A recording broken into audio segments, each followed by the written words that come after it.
Rencana kegiatan BPS di tahun 2025 untuk statistik sosial Part 2.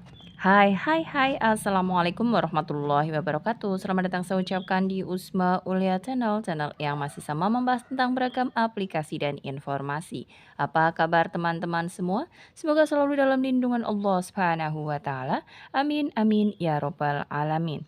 Baik, sebelumnya terima kasih disampaikan bagi teman-teman yang telah mengklik video ini dan pastikan untuk simak video ini sampai selesai, jangan di skip agar tidak gagal paham, juga pastinya tidak ada informasi yang terlewatkan. Baik, langsung saja masuk ke pembahasannya. Untuk video kali ini melanjutkan video saya sebelumnya, yaitu video yang ini.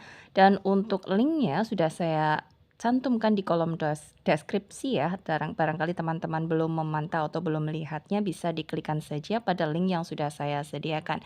Dan untuk informasi yang dimaksud yaitu tentang rencana kegiatan BPS di tahun 2025 terkhusus untuk statistik sosial atau divisi dari statistik dari bidang sosial, mohon maaf. Baik, seperti yang teman-teman lihat pada layar, ini adalah kerangka paparan atau rencana kegiatan BPS di tahun 2025 yang akan dilaksanakan oleh statistik sosial. Teman-teman lihat ada 9 poin. Adapun untuk poin pertama sampai dengan poin keempat sudah saya bahas di video sebelumnya ya, yaitu SN League, Susena, Seruti, dan Sakernas sudah saya bahas di video sebelumnya kapan kegiatan tersebut rencananya akan dilaksanakan oleh PPS, terutama oleh statistik sosial. Dan untuk video kali ini akan saya lebih fokuskan karena ini melanjutkan video sebelumnya, yaitu mulai dari poin 5 sampai dengan poin 9. Langsung saja untuk poin kelima adalah PODES. PODES adalah pendataan potensi desa. Secara umum biasanya PODES ini dilaksanakan 2 tahun sebelum pelaksanaan sensus. Artinya karena sensus yang akan dilaksanakan dalam waktu dekat adalah sensus ekonomi di tahun 2026, maka PODES biasanya dilaksanakan 2 tahun sebelumnya, yaitu dilaksanakan di tahun 2024. Yang artinya memang pelaksanaan pendataan potensi desa ini sudah dilaksanakan di tahun 2024, yaitu di bulan Mei, dan kebetulan saya merupakan salah satu petugas untuk pendataan PODES ini. Dan ternyata untuk kegiatan yang sama, yaitu kegiatan potensi desa atau PODES di tahun 2025 akan kembali dilaksanakan. Dan karena pendataan potensi desa ini cakupannya berarti mendata ke desa-desa atau kelurahan-kelurahan, semua desa atau kelurahan di mana narasumbernya adalah pemangku kepentingan terkait di desa atau kelurahan tersebut. Bisa saja perangkat desa, bisa saja Babinsa, Babin Kamtipmas, Bidan Desa, Ketua BPD, dan lain sebagainya. Karena melihat dari jumlah desa atau kelurahan yang ada di dalam satu kecamatan itu bisa dikatakan hanya tidaklah banyak, maka setahu saya untuk petugas atau mitra yang diikutkan dalam kegiatan PODES ini pun tidaklah banyak. Seperti sebagai gambaran di tahun lalu pada saat saya mengikuti kegiatan PODES ini, saya mengerjakan atau wilayah tugas saya adalah 6 desa. Jadi 6 desa itu menjadi wilayah tugas saya, di mana dalam satu kecamatan di desa saya ada 7 desa, mohon maaf, wilayah tugas saya itu 7 desa, di mana dalam satu kecamatan di wilayah saya tinggal ada 13 desa. Itu dikerjakan oleh 2 petugas, saya mendapatkan 7 desa, dan rekan saya di kecamatan yang sama mendapatkan 6 desa di kecamatan saya tinggal, kemudian lintas kecamatan untuk mengerjakan satu lagi desa. Jadi dua lagi desa. Jadi beban tugas untuk masing-masing petugas PODES ini di kisaran 6 sampai 9 desa untuk masing-masing petugas. Jadi artinya untuk kegiatan PODES ini, informasi yang saya terima melibatkan mitra hanya saja jumlahnya sedikit. Kemudian untuk kegiatan yang keenam adalah SPAK. SPAK ini adalah survei perilaku anti korupsi. Dan survei perilaku anti korupsi ini dikerjakan kepada di suatu wilayah, baik kabupaten atau kota yang mendapat sampel ya, jadi sampelnya sudah ditentukan.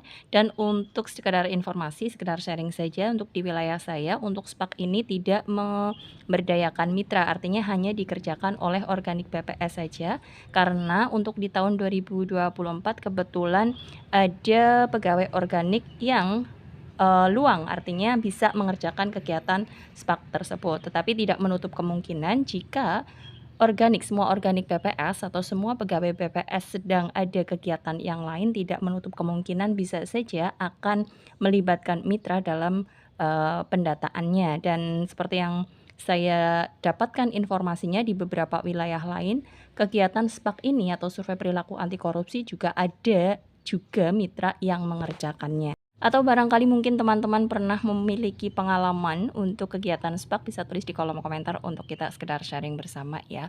Kemudian untuk yang ketujuh adalah rencana kegiatan Desa Cantik, yaitu pembinaan Desa Cantik. Ini seperti, ini adalah kegiatan dari statistik sosial dan sepengetahuan saya ini ada poin-poin yang harus dilaksanakan oleh statistik sosial dan setahu saya juga ini tidak melibatkan mitra, maka tidak perlu untuk membahasnya ya. Kemudian yang kedelapan, Statpolkam juga merupakan pekerjaan atau menjadi tanggung jawab dari statistik sosial dan setahu saya juga tidak melibatkan mitra. Jadi kita skip saja untuk poin 7 dan 8, kita langsung saja ke poin 9, SUPAS. Jadi SUPAS adalah survei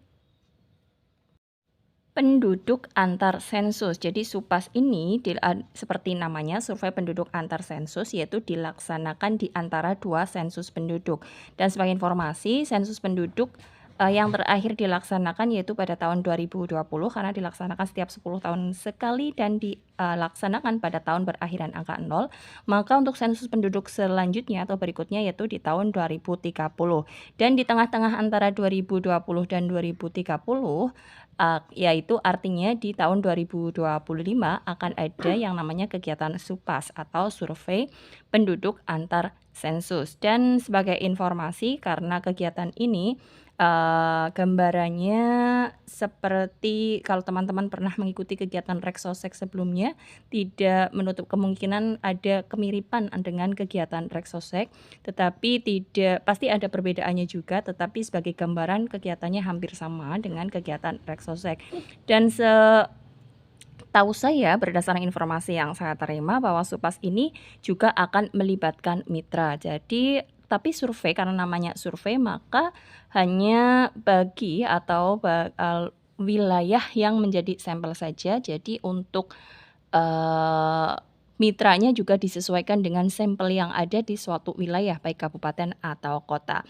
Dan mohon maaf untuk rencana pelaksanaan SUPAS ini belum ada, saat ini belum ada rencananya akan dilaksanakan di bulan apa, belum ada informasinya. Jadi tunggu saja, nanti akan saya informasikan jika informasi tersebut pelaksanaannya kapan akan saya informasikan kepada kalian. Ya demikian untuk informasi pada kali ini, semoga informasi ini bermanfaat bagi teman-teman dan silakan ditulis saja di kolom komentar jika ada pertanyaan dan wassalamualaikum warahmatullahi wabarakatuh.